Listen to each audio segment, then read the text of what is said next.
So let's take a look at Ioannis Dosis from the German Federal Environment Agency, UBA, what he has to offer. He's our next speaker, and he will provide an overview of relevant policies under the EU Green Deal, relevant because they are addressing chemicals and products in general, or even in leather particularly. Thank you. So, good morning to everyone. Thank you for the invitation. As you have heard, my name is Ioannis Dosis. I'm working for the German Environment Agency at the chemicals section. And in my presentation, I will try to follow as much as possible the actual timeline of the last couple of decades in order to provide an overview of how legislation with regard to chemicals and products has evolved to reach the latest policies that set sustainability and circularity at the core of the European legislation. So next slide, please. Okay, allow me to start back from 2007, very shortly, with the REACH regulation that entered into force. It's the European chemicals legislation, one of the world's strictest laws on chemicals. And we also have the CLP regulation. It's actually transposition into European law of the globally harmonized system for classification and labeling of chemicals that was developed at UN level. And that came into force in 2009. Next slide, please. Okay, so these two regulations are certain centerpieces of the legislation until today. And I think you have the old presentation, but it doesn't matter. So I'm still talking about the REACH and CLP. As they are over a decade old, they are subject to revision, and a targeted revision for several sections of both regulations is already in the pipeline as scheduled, but I'll not go into detail on what will be revised here. It's expected that both revisions will be released by next year, but although the REACH revision was announced to be delayed for a year. So we come now to this slide. The Waste Framework Directive, previous slide, please. 2018, the Waste Framework Directive, it was amended, and ECHA was mandated to establish a database called SKIP. And in this database, all actors within the supply chain are obligated to submit article information if a substance of very high concern is present above a threshold of 0.1%. I'm not going to go into more detail here.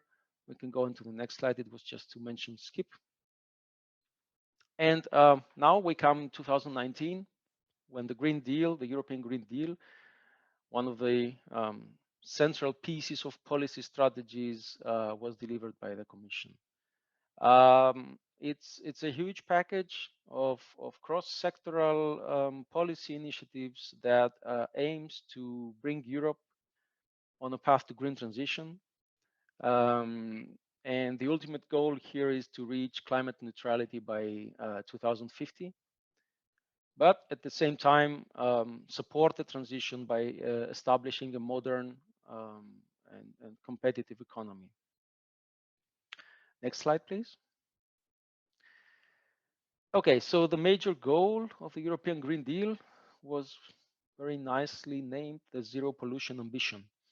And here you can see a simplified sketch that depicts some of the different legislative pieces that are targeted for revision and some of the proposed strategies.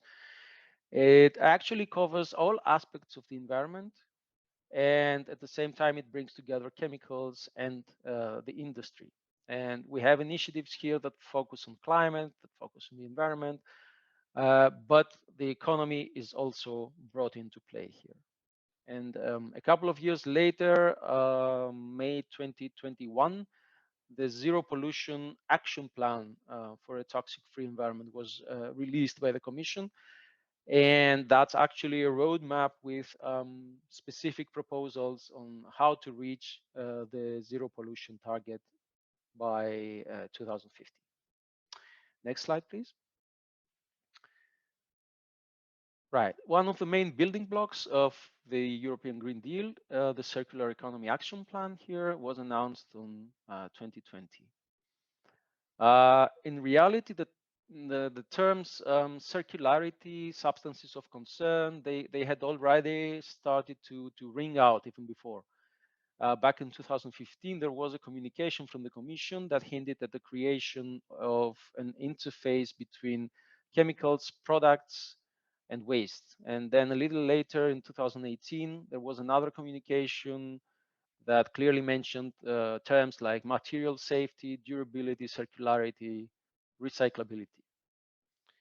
So what's this action plan? Where does it aim?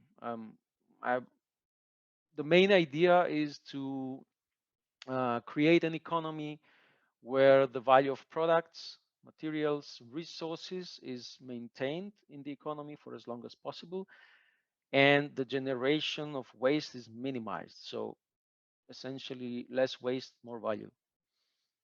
And how to achieve that? By enhancing the circularity in a toxic-free environment and avoiding toxic cycles, and also working to create a functioning European market that for secondary materials, for secondary raw materials. Next slide, please. There are 35 actions that are scheduled to be implemented.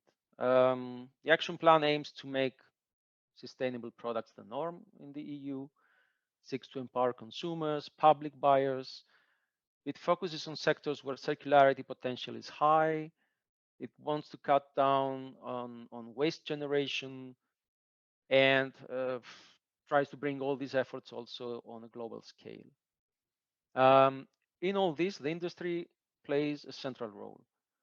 So cooperation is needed to be able to reach those goals. Harmonized systems have to be developed to be able to trace the presence of substances of concern in recycled materials or in products that are made from such materials. And of course, the management of the information flow is also very important. Next slide, please. Then, October 2020, the Commission presented a chemical strategy for sustainability. And the implementation here involves development of product policies, revisions of existing legislations, so that we go towards substitution of substances of concern in products. That's the main goal. Some of the actions that are included in the strategy you can see here. Ban on the most harmful substances in consumer products, promotion of safe and sustainable by design chemicals, to develop criteria to boost investments, to boost innovative capacity, simplification of the chemicals assessment with the one substance, one assessment concept, reforming the authorization and restriction procedures from REACH so that I mean, they promote restrictions of whole groups of substances like PFAS, bisphenols, and I've already talked about the revision of the REACH regulation. So next slide, please. Yeah, you can see here at the sketch, it's the new vision that the Commission has for a hierarchy in chemicals management that was presented. But I would like to put a couple of terms in perspective here. So circularity, when we talk about circularity, I would say that in a clean circular economy, it's essential to boost production and uptake of secondary raw materials and to ensure that both primary and secondary materials and products are always safe. Another issue highlighted in the strategy is about limits. The same limit values for substances of concern should apply for new and for recycled material. There may be exceptional circumstances where a derogation may be necessary, but the norm should be that limit values are common. Also, substances of concern, they don't cover only the SVHCs, but also those with chronic effects, those that affect recycling operations as well. Next slide, please. Yeah, here I wanted to show the current status of the implementation of the chemical strategy, but I think we can skip this. You can see it later at the slides. It's a number of revisions planned in different legislative areas. So I would go to the next slide. Thank you. Right, this is another link to the zero pollution ambition, the sustainable product initiative. Together with the circular economy on products placed on the European market, it hopes to improve circularity, energy performance, and other aspects. The proposal builds on the existing eco-design directive back from 2009 by extending the scope to include additional product categories, not just energy-related products. And it aims to improve products in the sense that they are more durable, reliable, they can be reused, upgraded, and so on. It addresses the presence of substances of concern, recycled materials during production phase, and so on. Of particular interest is the turn towards digitalization and introduction of a digital product passport, which I will comment shortly. So next slide, please. Yeah, here I would say that it's evident in the proposal that products play a central role in this green transition, that they have to be safe, sustainable by design during the whole life cycle and lead to non-toxic material cycles. And I would highlight here Article 7, where it's clarified that there shall be information requirements tied to the product passport and others that are tied to the substances of concern. And these will be tracked throughout this life cycle of the product. So next slide, please. A couple of things in the digital product passport. It will provide information essentially about the environmental sustainability of the products.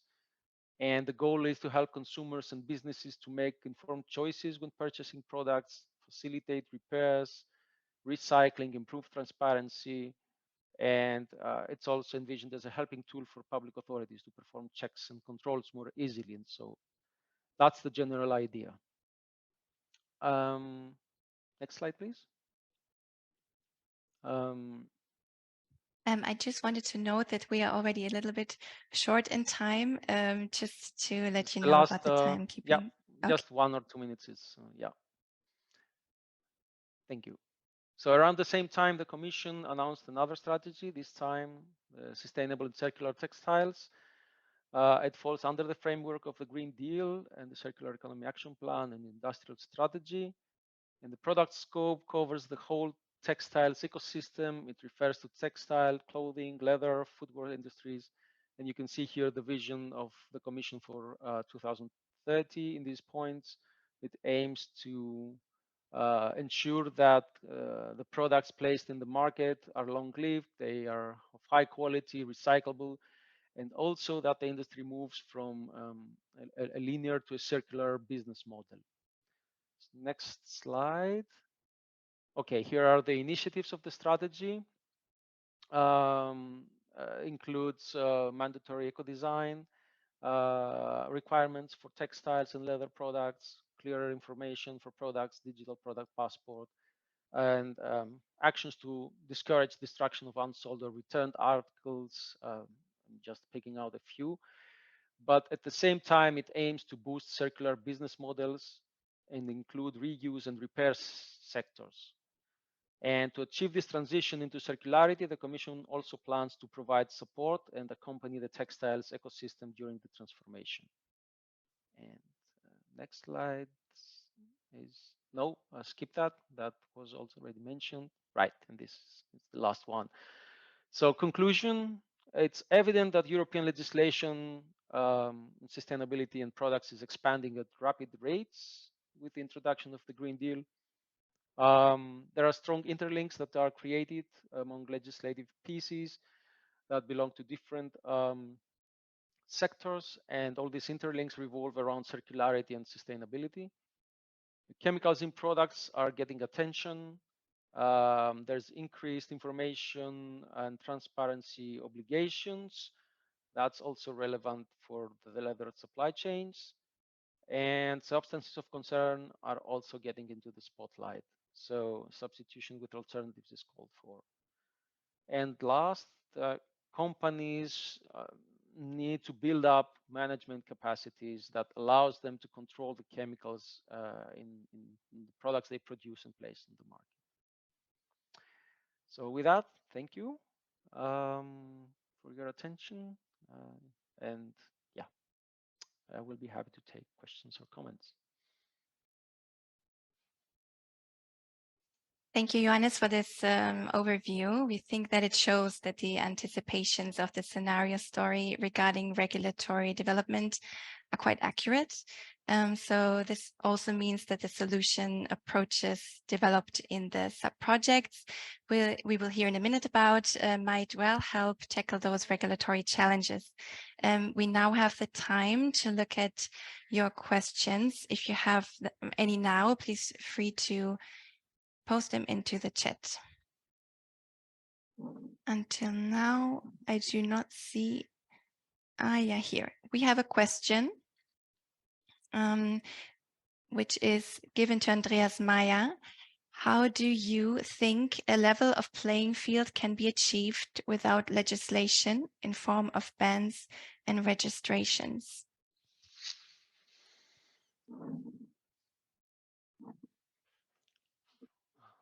However, without bans. Yes. I can read it again if you would like to. Yeah, please. Yes.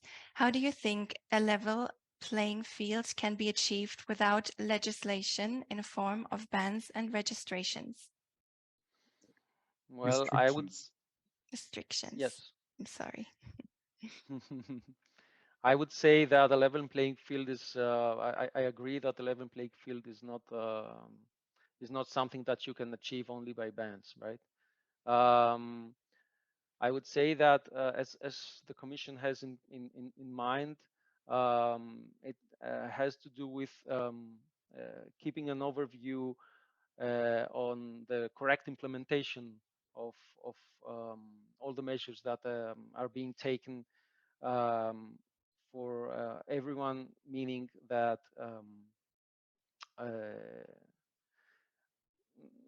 providing support to the industry on one hand, but on the other hand, controlling also anything that comes from outside Europe, in the sense that there will be a level playing field, I would say, for the industry. Restrictions are needed, but for me, the most important thing is how to correctly implement those restrictions.